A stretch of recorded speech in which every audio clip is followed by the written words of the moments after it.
Cuán firme cimiento se ha dado a la fe de Dios en su eterna palabra de amor.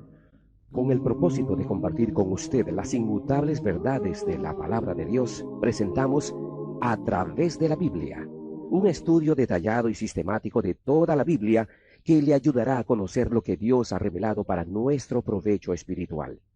Estos estudios bíblicos fueron diseñados y elaborados por el Dr. J. Vernon McGee, versado maestro de la Biblia, quien dedicó la mayor parte de su vida a la enseñanza clara y sencilla de la palabra de Dios. Acompáñenos, pues, mientras avanzamos en nuestro recorrido a través de la Biblia. Cuán firme cimiento la palabra de Dios.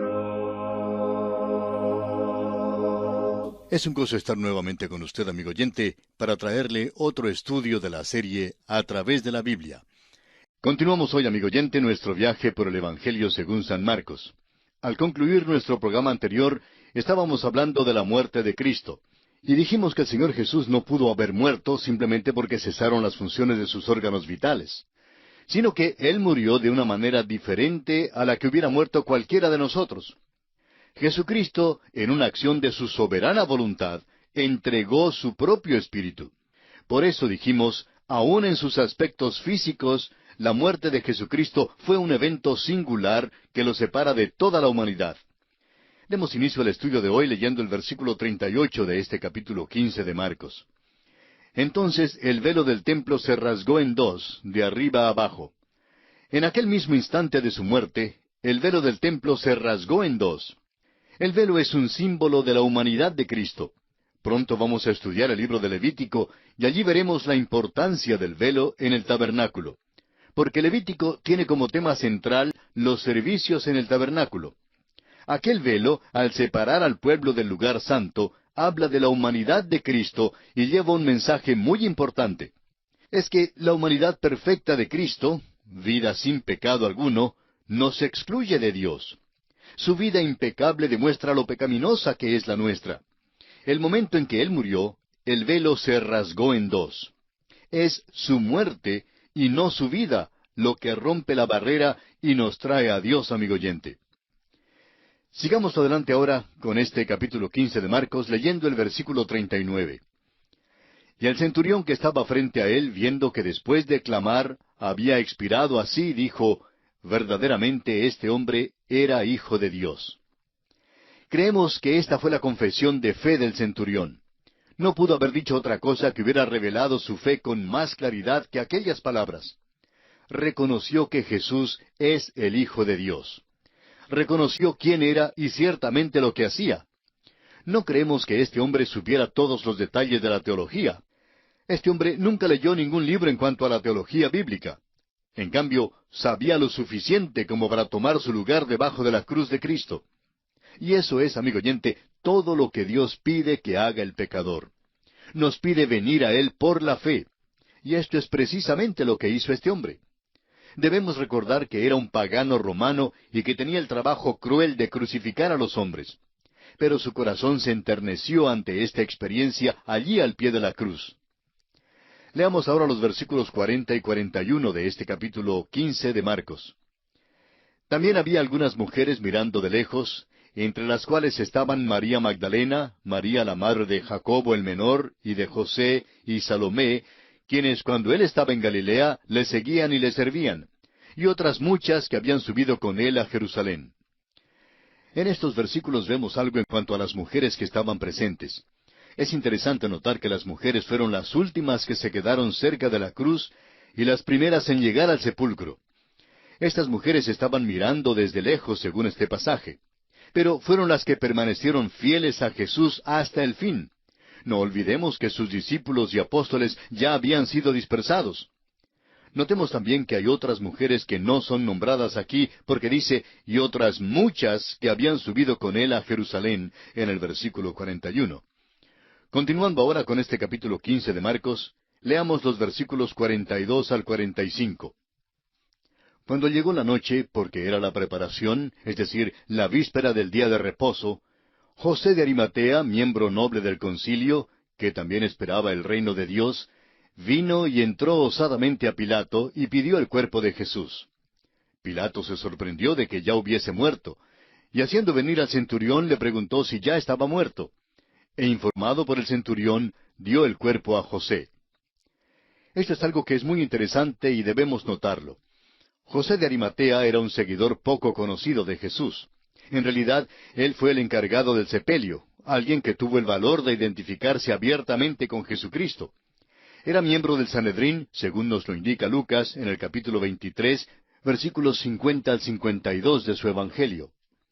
Pero este hombre no había consentido en el plan ni en los hechos de aquel grupo. José era de Arimatea, una ciudad situada a unos 50 kilómetros al noreste de Jerusalén. José era un hombre que también esperaba el reino de Dios. Se distinguió por ser un hombre que no titubeó en identificarse como un seguidor del Señor Jesús, aun cuando los apóstoles se habían escondido, y entonces va y pide el cuerpo de Jesús.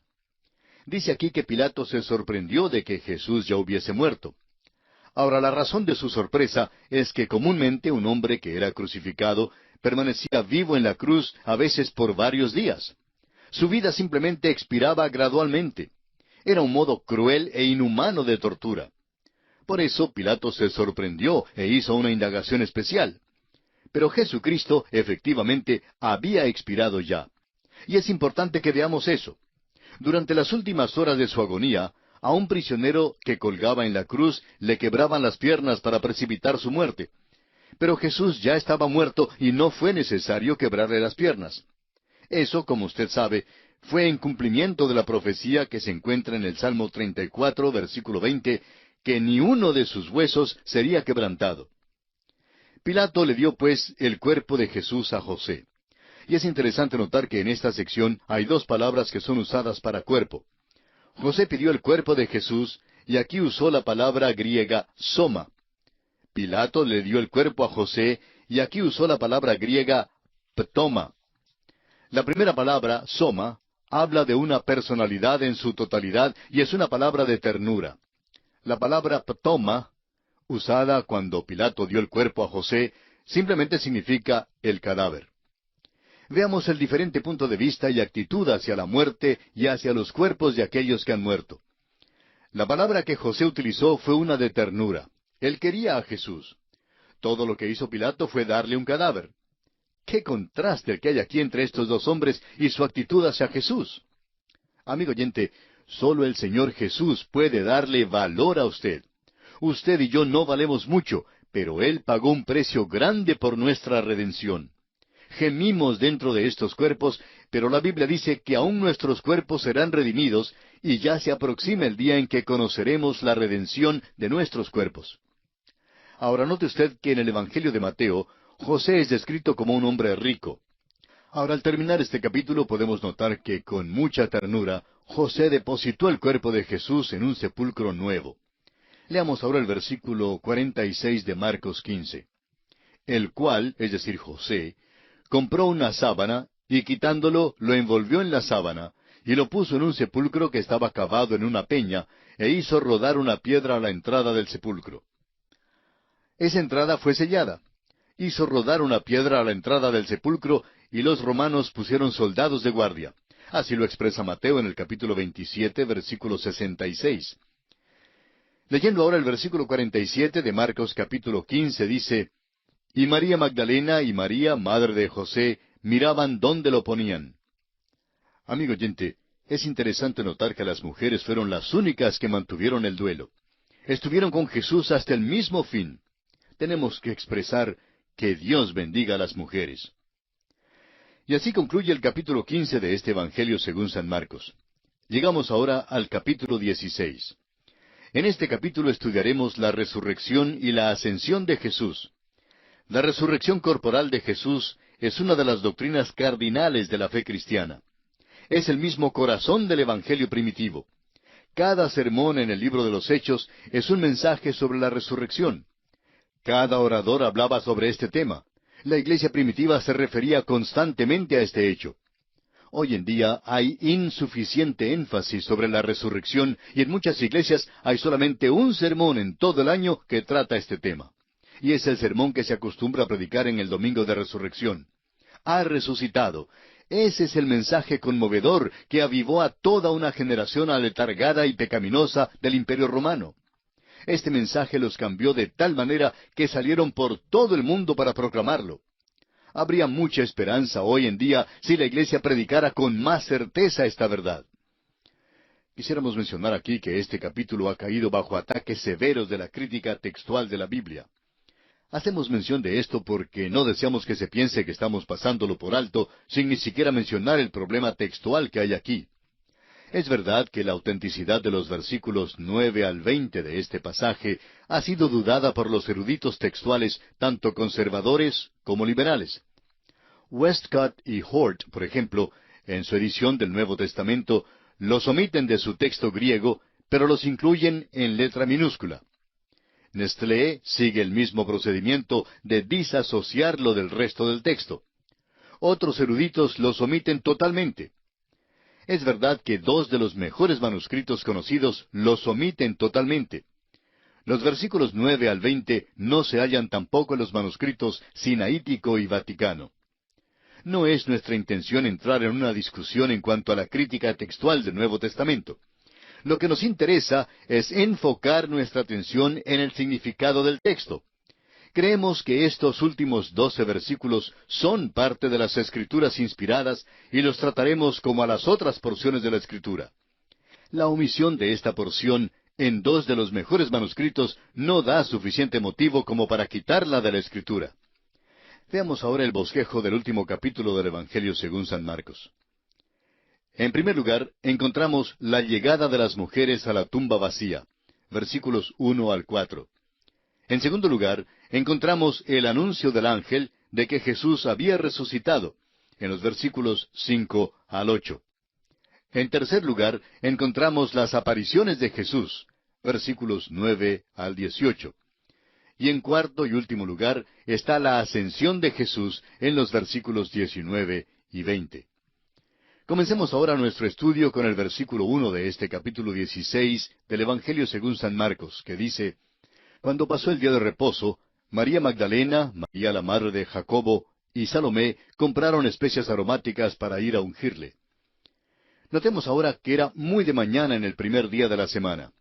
Nunca les fue posible a estas mujeres ungirle. Ahora, no fue María de Betania quien malgastó su perfume. Fueron estas mujeres las que malgastaron sus perfumes porque Él ya había resucitado. Ahora leamos los versículos 2 hasta el 4. Y muy de mañana, el primer día de la semana, vinieron al sepulcro ya salido el sol.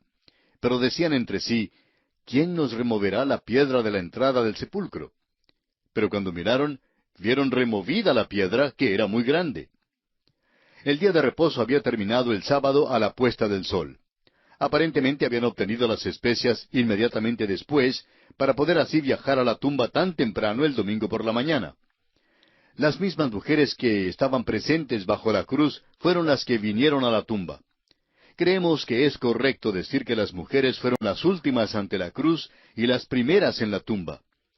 La actitud de los discípulos fue que Él estaba ya muerto y que sería mejor esconderse hasta cuando toda la conmoción hubiera pasado y estuvieran ya fuera de peligro. Ahora, ¿pensaban acaso sus discípulos ir a la tumba? No hay evidencia alguna para sostener que tuviesen tal intención. Parece que ninguno de los discípulos intentaba visitar aquella tumba. A la salida del sol, estas mujeres intentaban ungir el cuerpo de Jesús con las especies que habían traído. Pero se les presentó una dificultad: ¿cómo iban a entrar en la tumba? Porque pensaban que la piedra estaba todavía en la puerta. Hallaron que su dificultad había sido disipada porque la piedra ya había sido quitada. El cuerpo de Jesús no estaba allí. Había en cambio un mensaje celestial con el primer anuncio de su resurrección. El hecho de que la tumba estaba vacía ha sido bien confirmado y establecido. La evidencia es tal que sería aceptable aún ante cualquier corte de la ley. Prosigamos leyendo los versículos 5 al 7 de Marcos capítulo 16. Y cuando entraron en el sepulcro, vieron a un joven sentado al lado derecho, cubierto de una larga ropa blanca, y se espantaron. Mas él les dijo, No os asustéis, buscáis a Jesús Nazareno, el que fue crucificado. Ha resucitado, no está aquí. Mirad el lugar en donde le pusieron. Pero id, decid a sus discípulos y a Pedro, que él va delante de vosotros a Galilea. Allí le veréis como os dijo. Para poder estudiar los hechos de la tumba vacía, debemos juntar los 4 evangelios. Ya consideramos algunos de los hechos en el Evangelio según San Mateo, y los estudiaremos una vez más en el Evangelio según San Juan. Pero aquí mismo quisiéramos citar una declaración dada por Lyndhurst, gran canciller de la Gran Bretaña, en 1846, mayordomo mayor de Cambridge, uno de los títulos de mayor honor que se dan. Este hombre dijo, Yo conozco muy bien la evidencia, y les digo que tal evidencia para la resurrección todavía no ha sido destruida. Las mujeres fueron enviadas específicamente a ir y llevar un mensaje para los discípulos. El ángel seguramente no estaba esperando la llegada de ningún discípulo, como lo podemos ver por este mensaje que les envía con las mujeres. Ellas debían decir a los discípulos que Jesús se reuniría con ellos en Galilea como les había prometido. Juan, capítulo 21, nos habla en cuanto a aquella reunión extraordinaria, y la miraremos más de cerca cuando lleguemos al Evangelio de Juan en nuestro estudio. Ahora, de este capítulo 16 de Marcos, leamos el versículo 8. Y ellas se fueron huyendo del sepulcro porque les había tomado temblor y espanto. Ni decían nada a nadie porque tenían miedo. Bueno, usted bien puede imaginarse el asombro de estas mujeres. Quedaron desconcertadas. Pero francamente, no nos parece que este sea un lugar apropiado para terminar el Evangelio de Marcos, como alegan algunos de los críticos. Llegamos ahora a la sección que no está incluida en todos los manuscritos, pero que, sin embargo, creemos que es la palabra de Dios. Leamos los versículos 9 hasta el 12. Habiendo pues resucitado Jesús por la mañana, el primer día de la semana, apareció primeramente a María Magdalena, de quien había echado 7 demonios. Yendo ella, lo hizo saber a los que habían estado con él, que estaban tristes y llorando. Ellos, cuando oyeron que vivía, y que había sido visto por ella, no lo creyeron. Pero después apareció en otra forma a 2 de ellos que iban de camino yendo al campo. Marcos deja sentado que él no había seguido un orden cronológico en su evangelio, pero ahora dice específicamente que este es el orden de estos sucesos. Es un orden cronológico. Jesús apareció primero a María Magdalena. Los discípulos no le creyeron en lo absoluto a María Magdalena. Después apareció a otros 2 que caminaban en el campo. Lucas, en su Evangelio, nos da el relato de aquel caminar hacia Emaús.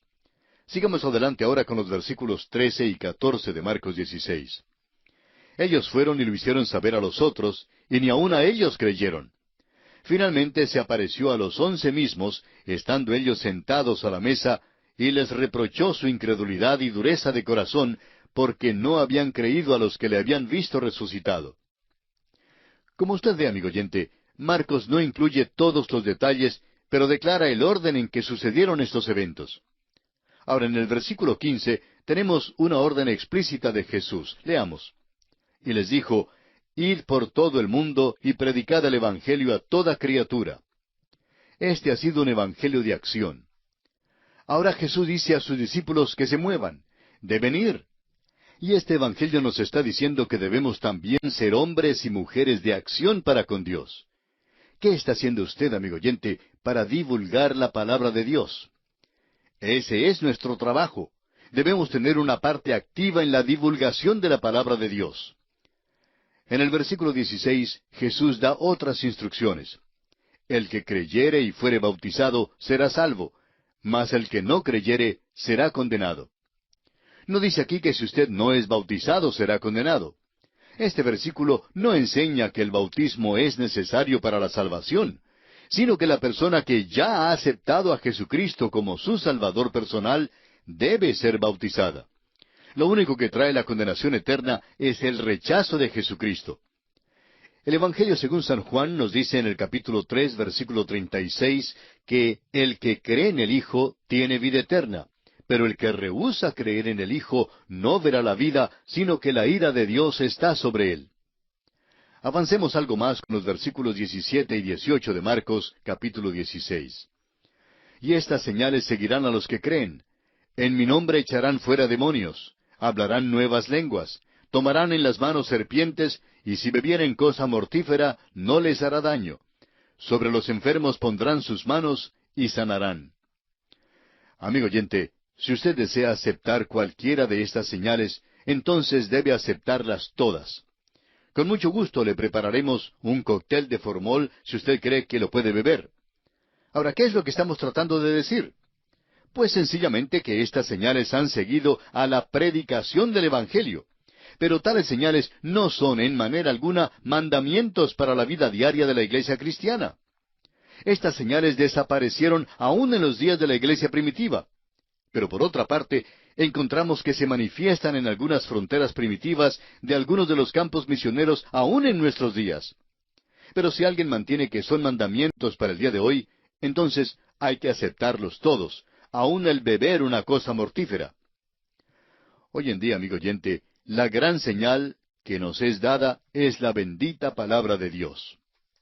Y vamos a considerar ahora el último aspecto en este capítulo 16 del Evangelio según San Marcos. Leamos los versículos finales 19 y 20.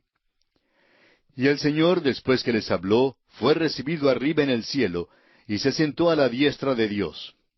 Y ellos, saliendo, predicaron en todas partes, ayudándoles el Señor y confirmando la palabra con las señales que la seguían.